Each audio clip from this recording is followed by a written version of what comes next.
Halo semuanya, selamat siang. Berjumpa kembali bersama Ibu Gina Cantik. Asik.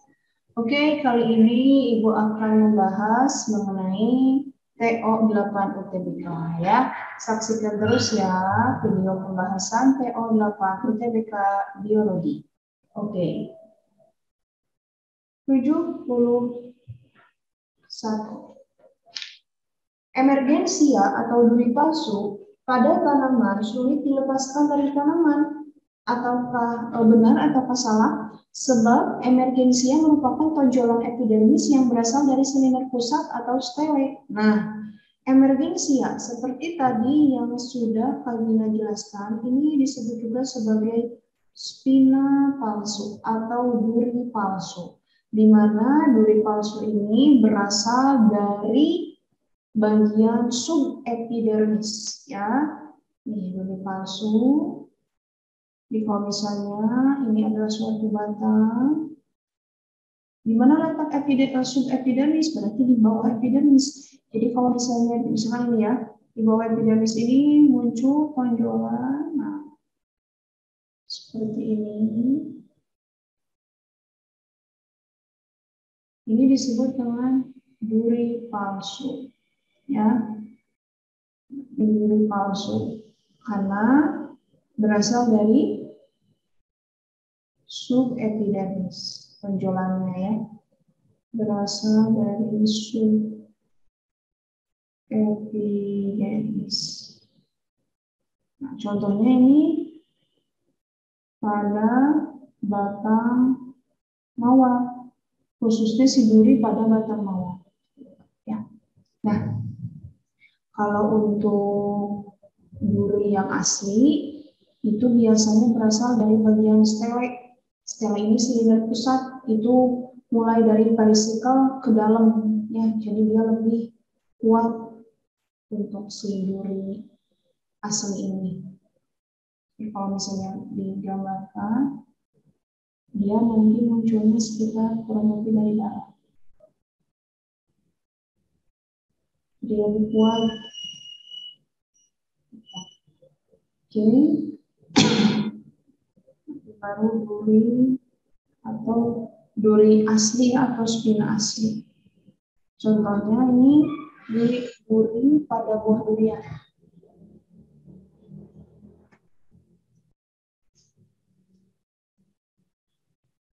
Ya, contohnya duri pada buah durian. Oke, jadi dengan demikian emergensi atau duri palsu pada tanaman sulit dilepaskan dari tanaman itu salah, ya. Sebab emergensi merupakan tonjolan epidermis yang berasal dari silinder pusat, salah. Harusnya yang berasal dari apa? Iya, kalau untuk duri palsu itu berasal dari subepidermis. Jadi ini pun salah. Jadi jawabannya salah-salah yaitu E.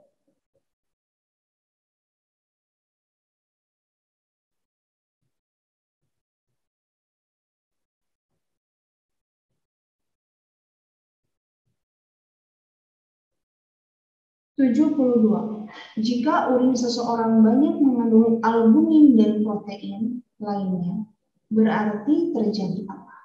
Nah, apakah kekurangan hormon insulin, kekurangan hormon hormon, kerusakan alat filtrasi dalam ginjal, kemampuan reabsorpsi nefron rendah, ataukah kerusakan total dari si ginjal?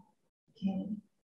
Kita lihat pada urin yang normal, ya, ini tidak boleh ada protein.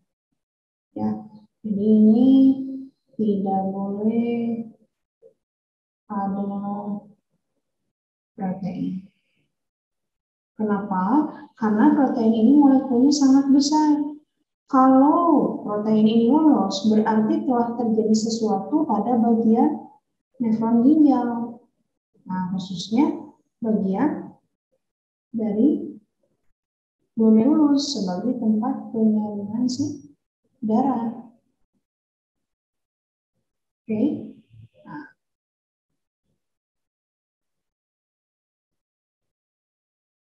Oke. Di manakah glomerulus berada? Nah, ini adalah glomerulus. Glomerulus sebagai tempat penyaringan darah. Nanti darah yang sudah disaring maka hasilnya akan ditampung di sini, yaitu di kapsula Bowman. Ini bernama urin primer ya. Jadi yang menampung urin primer itu adalah kapsula Bowman. Oke, nah berarti kalau misalnya di urin seseorang mengandung albumin dan juga protein, nah, berarti ada masalah di bagian glomerulusnya ya, sehingga biasanya seseorang akan mengalami yang namanya penyakit nefritis atau radang, bukan radang, maksudnya adalah kerusakan pada glomerulus, bisa jadi akibat peradangan akibat infeksi dari bakteri ya. Jadi di sini yang terjadi adalah kerusakan alat filtrasi pada ginjal ya. Karena kita tahu bahwa filtrasi ini merupakan salah satu tahapan dalam proses pembentukan urin ya. Penyaringan atau filtrasi yang terjadi di glomerulus. Oke. Jadi jawabannya adalah yang C. 73. Di bawah ini terdapat data beberapa hormon. Ada TSH atau thyroid stimulating hormon, ada triodotrionin, luteinizing hormon, oksitosin, vasopressin, gonadotropin hormon. Nah, kira-kira hormon yang dikeluarkan oleh hipofisis anterior itu yang mana ya? Mengingatkan lagi kelas 11 semester 2 tentang sistem hormon bahwa yang namanya kelenjar hipofisis ini ya, ini bentuknya kecil banget kayak kacang. Kalau kalian periksa seperti ini kurang lebih ya. Nah, si hipofisis ini letaknya di otak bagian depan ya. Kemudian si hipofisis yang kayak kacang ini ternyata ada 3 bagian ya. 3 bagian ini diantaranya pertama ada bagian depan atau bagian anterior, selanjutnya bagian belakang atau posterior, dan bagian tengah atau intermediate. Ada beberapa sumber yang memisahkan antara anterior dan intermediate maksudnya ada juga yang menggabungkannya ya. Oke, tapi tidak ada yang salah, semuanya benar. Nah, ini kelenjar hipofisis. Biasanya sih kalau Kak Gina ya mengingat sistem hormon ini suka dengan bernyanyi. Nah, coba ya.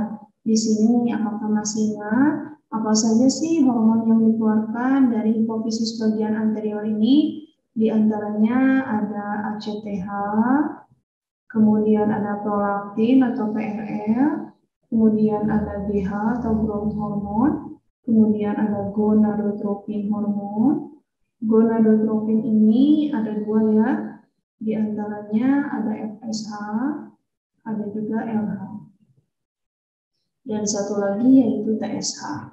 Sedangkan di bagian intermediate ini hanya 1 hormon yaitu MSH, melanocyte stimulating hormone. Dan di bagian posterior ini ada 2 ya, yaitu ADH.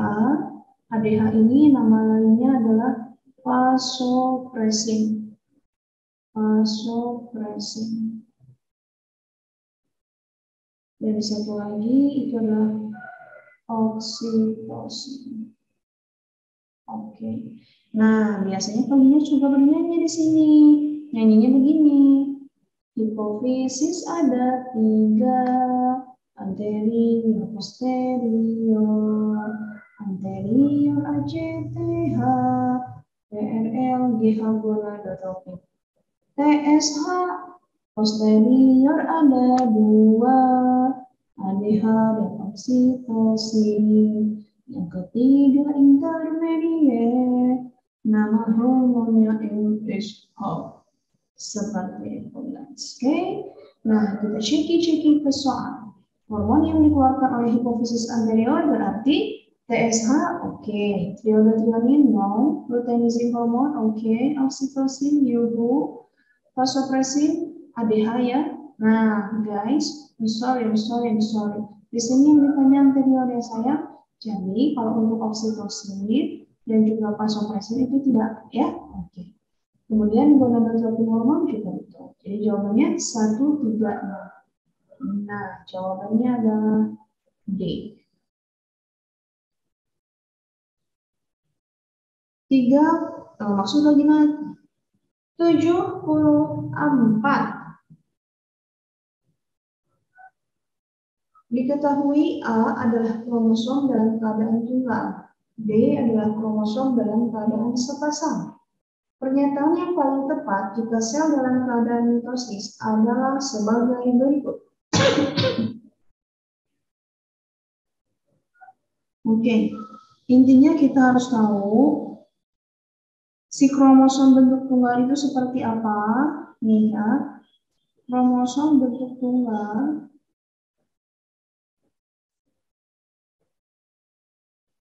ini yang kita namakan dengan kromatin. Nah, ini kromosom tunggal. Kalau kromosom sepasang, dia ada pasangannya.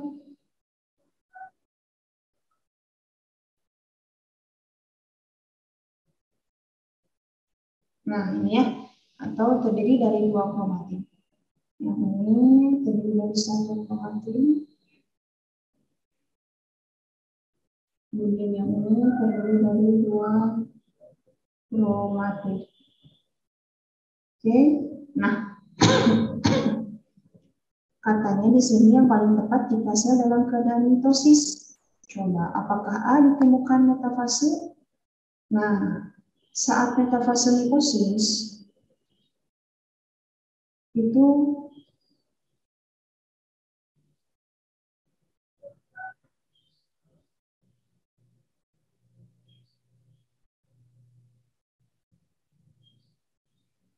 gambarnya seperti ini. Itu gedeannya.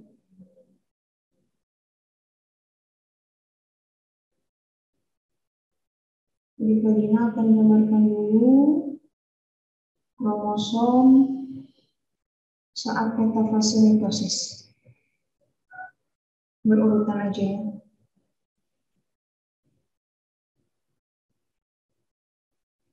Kita gambar berurutan. Saat mitosis untuk profase ini gambarnya begini. Kemudian inti mulai menghilang. Nah, kromosom nanti begini. Oke, itu profase. Kemudian untuk pas saat metafase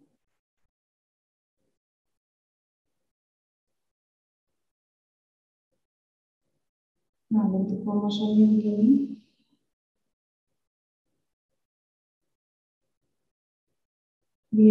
Mereka berjajar di bidang unggahan atau di bidang ekuator. Saat anafase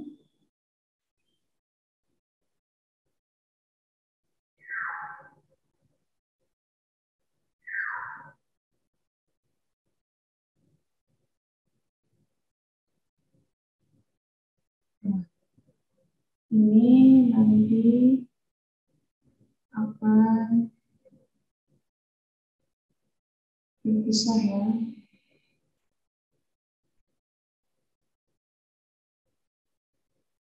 Si kromosom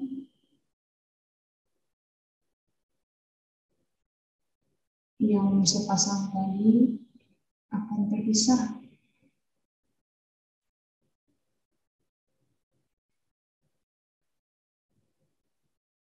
Nah, karena tertarik ke kutub masing-masing.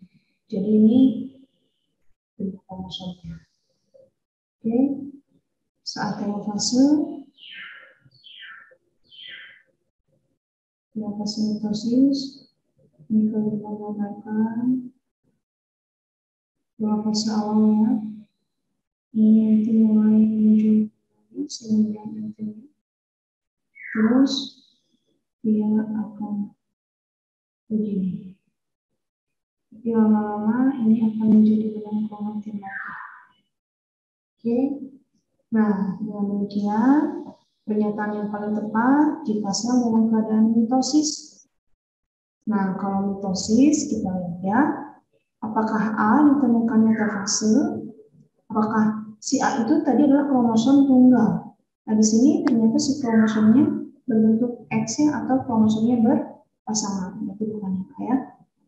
Untuk yang B ditemukan pada interfase. Saat interfase si kromosom belum jelas, jadi masih berupa benang-benang kromatin gitu ya. Kemudian yang A ditemukan saat profase. Yang A ditemukan saat profase, tidak ya. Saat profase itu ini ya. Oh ya, tadi Kagina nunjuknya kebalik ya. Untuk profase masih berbentuk kromosom yang sepasang. Juga metafase, nah ini masih berupa kromosom yang sepasang. Tetapi ini bukan ya. Yang B ditemukan saat telofase, yang itu sepasang, bukan juga ya. Berarti yang itu ditemukan saat anafase, iya. Karena ketika anafase, ini kromosomnya berbentuk tunggal persatu kromatin tadi ya. Oke, jadi jawabannya adalah yang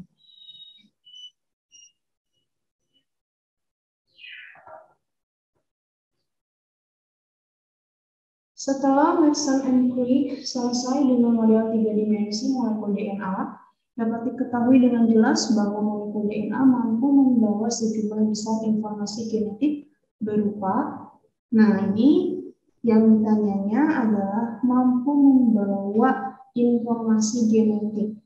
Coba kalian masih ingat siapa sih yang menjadi pembawa informasi genetik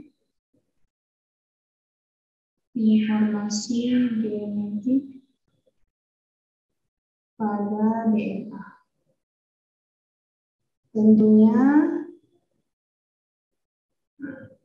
Tentunya ini adalah urutan basanya ya. Basa apa? Bisa adenin, maksud Galina bisa dari golongan purin maupun pirimidin ya.